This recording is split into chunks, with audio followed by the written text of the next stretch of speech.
I'm Carson Lafferty. I'm here with Youth Radio, and today I'm here with Commissioner Copps. How you doing, Commissioner? I'm doing great. Thanks for having me here. Commissioner, I have a few questions for you if you don't mind asking. Okay, fire away.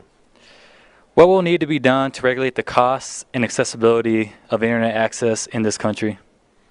Well, I don't think we're in the business of regulating cost. I think we're in the business of making sure that the internet and broadband are deployed, accessible to all of the diverse populations of the United States, that everybody can share in these opportunity creating tools. You won't be able to survive and thrive in the 21st century without it. So our first job is to make sure we can get it deployed, and then that people understand the need for it so they actually adopt it and make sure that that medium stays open for everybody.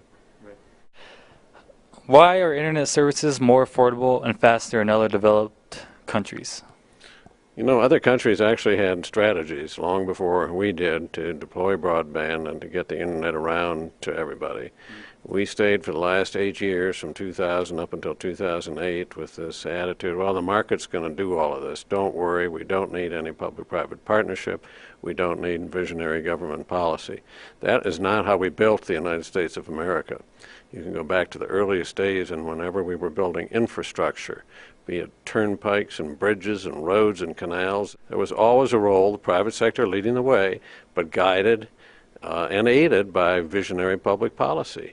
This broadband infrastructure is the infrastructure of the 21st century. So really the weird thing was how we got off of that role of public-private partnerships and said, oh, the market's going to do it all. But why would business go into some of these areas where they're not going to make anything? And why do we just think automatically that that was going to happen? So we have to give some incentives, and we have to have a policy saying this is important and this is what the country's doing right now. From your time of serving the FCC, I understand for about 9 years now as a commissioner, what would you want your legacy to be? Well, I don't know that I'm too big into legacies or want to attach all that much importance to it, but I would like to do something while I am there, especially with regard to the future of our media, whether that's traditional media of radio and TV, which I think has gone down the wrong road of too much consolidation, and the FCC has shed it of all the public interest obligations that it used to have, and as a result we have infotainment instead of news, we have homogenized music, we have whole ethnic groups that really aren't covered by radio and television.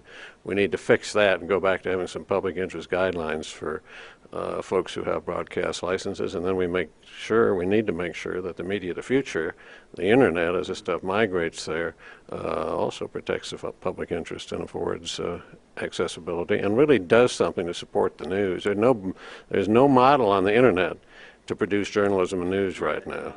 And if everything's going to go there and we're going to be left without news, we're not going to be a democracy very long. That's an interesting point you make there, sir. My next and final question I have, this is one I brought up in particular for me, is if larger corporations successfully gain control of our internet access, what would this mean for, in particular, the Native American people who live on reservations and rural areas, and whom a lot of us don't have easy internet access or services to?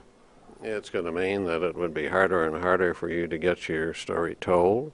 It would be a rarity when the contributions, the solid contributions that different ethnic groups are making to America actually are broadcast around the country.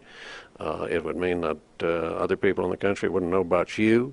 It would be a blow to diversity.